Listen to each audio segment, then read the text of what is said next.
দাদা মাধবপুর থানাতে আসলেন, মূলত বিষয়টা কি?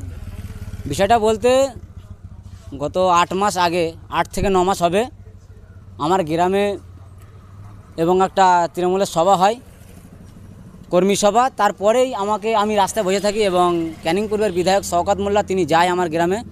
যাওয়ার পরে আমাকে রাস্তায় দেখলো, তিনি দেখে বুঝলাম না কি হলো। তারপরে দিনকে একেবারে দেখলাম বিকালবেলা আমি বাড়িতে ছিলাম, বাড়ি থেকে আমাকে তুলে নিয়ে গিয়ে একেবারে টিএমসির পার্টি অফিসে বেধড়ক মারধর করা হয়। তারপরে আমাকে যখন মারধর করলো এবং যারা নিয়ে গিয়েছিল, এবং ওখানে যে জেতা টিএমসির মেম্বার তিনি কিন্তু আমাকে কিছু বলেনি।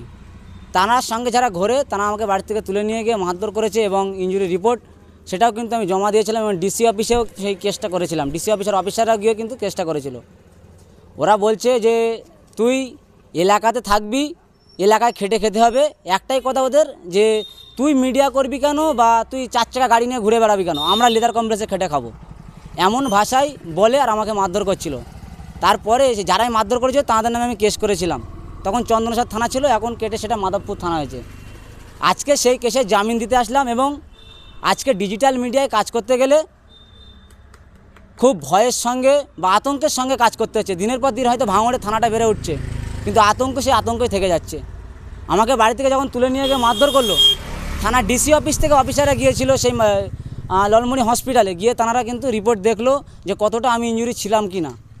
সেই ইনজুরি রিপোর্ট আছে এবং যারা আমার নামে কেস করেছিল তাদের বউদেরকে নিয়ে আজকে বলতে লজ্জা লাগে। রমজান মাসে তাও বলছি যে আমার মায়ের বয়সের, আমার দাদির বয়সের তানাদেরকে দিয়ে মিথ্যা কেস দিয়েছে, ধর্ষণ কেসে ফাঁসানোর চেষ্টা করেছিল আমাকে। আজকে আপনাদের দুয়ায়, মা বাবার দুয়ায় আজকে আমি সেই কেসে জামিন নিয়ে মাধবপুর থানাতে সেই স্যালেন্ডার কপি আজকে জমা দিতে আসলাম। আজকে ভাবতে লজ্জা লাগছে কোন রাজ্যে বাস করছি। ন্যায্য খবর তুলে ধরার জন্য এইভাবে মিথ্যা কেসে আজকে জর্জরিত হতে হচ্ছে। আজকে মাধবপুর থানাতে এসেছি এবং স্যাররা খুব শ্রদ্ধা করলো এবং সম্মানের সাথে স্যালেন্ডার রিসিপ্টটা জমা নিয়েছে।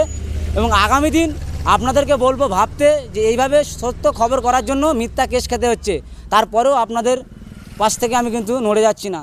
এখন করে বিশেষ করে আপনারা জানেন যে ভাঙড় বিধানসভাতে ব্যাপক একটা মিডিয়ার চাপ, কিন্তু মিডিয়ারা সেভাবে সত্য খবরটাকে তুলে ধরছে না। এবং আপনারা জানেন আমি যে চ্যানেলের প্রতিনিধি, আইএসএফ বাংলা চ্যানেলের, সেই চ্যানেলের প্রতিনিধি হওয়ার কারণে ব্যাপকভাবে ঠেট আসে এবং একাধিক অফিসাররা আমাকে যে সতর্ক করে, যে বলে যে এই চ্যানেল চালাস না গো, চ্যানেলের নাম পাল্টা। কিন্তু আমি তো ইন্ডিয়ান সেকুলার ফ্রন্ট বাংলা এই চ্যানেলটা চালাই, তাহলে এতে তো কোনো পলিটিক্যাল যুক্ত নেই। তারপরেও আমার উপরে এই আক্রমণ এবং এই মিথ্যা কেসে জর্জরিত করার চেষ্টা, এবং এই যে মিথ্যা কেস দিয়ে আমাকে দমাতে পারবে না, আরও একটাবার কিন্তু এটা প্রমাণ হলো। এবং মাধবপুর থানাতে এসেছিলাম আমি স্যালেন্ডার কপি জমা দিতে। আজকে খুবই খারাপ লাগলো যে মায়ের বয়সের, দাদির বয়সে তানাদেরকে দিয়ে যে এই যে রেপ কেসে ফাঁসানোর চেষ্টা, এটা কিন্তু আগামী দিন আমি পারতাম তানাদেরকে স্যালেন্ডার করানোর জন্য কোর্টে গিয়ে প্রমাণ নেওয়ার জন্য, কিন্তু আমি কোথায় নিয়ে গেছিলাম, কোন হাত ধরেছিলাম, এটা কিন্তু প্রমাণ নেওয়ার জন্য আমি কোর্টে টেনে নিয়ে যেতে পারতাম। কিন্তু আমার গ্রামের আমি শওকত মোল্লা সাহেবকে বলবো, আপনি যদি এইভাবে মিথ্যা রাজনীতি করে যদি এই মিডিয়াদেরকে দমানোর চেষ্টা করেন, এটা পারবেন না। কারণ আমি তো বলবো যে মেম্বার আছে টিএমসির ওখানে, তার বউকে দিয়ে আমার এই কেসটা করাননি কেন? তখন আমি প্রকাশ্যে করতাম তার নাম, এবং আমার এই যে ফাইলে কাগজ আছে যারা কেস করেছিল তাদের নামও আছে সেই ফাইলে, কিন্তু নামটা প্রকাশ করছি না কেন? তাদের মেয়ে জামা যদি এই ভিডিওটা দেখে তারাও কিন্তু ঘৃণার চোখে দেখবে তাদের শাশুড়ি মাকে। ওই জন্য আমি শ্রদ্ধার চোখে দেখে, মায়ের চোখে দেখে তাদের আমি নামটাকে প্রকাশ করলাম না। কিন্তু আমার গ্রামে এইভাবে নোংরাভাবে রাজনীতি করার চেষ্টা করছে শওকত মোল্লা সাহেব এসে।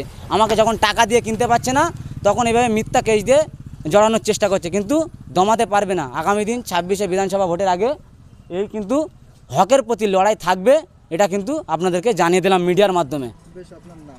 আমার নাম এমডি রশিদ এবং আইএসএফ বাংলার প্রতিনিধি।